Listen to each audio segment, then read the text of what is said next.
уже третья часть, а вы мне все еще не верите. Погнали. Я девушка, но у меня нет парня. Ну, не родился еще достойный. И для петухов мать орлицу растила.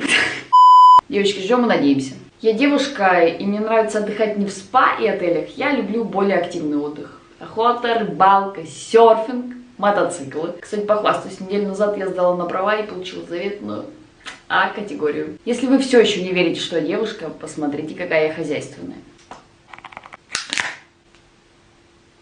Так как у меня на странице мы постоянно разбиваем гендерные стереотипы, поэтому вы понимаете, что чистота это не только девушек касается, но я делаю это с особым трепетом.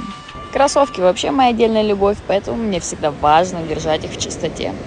Я девушка, и я зачастую ношу мужские вещи, либо унисекс. Это комфортно, удобно, а главное, я делаю это стильно. Я девушка, и я хочу вам сказать, не судите книгу по обложке.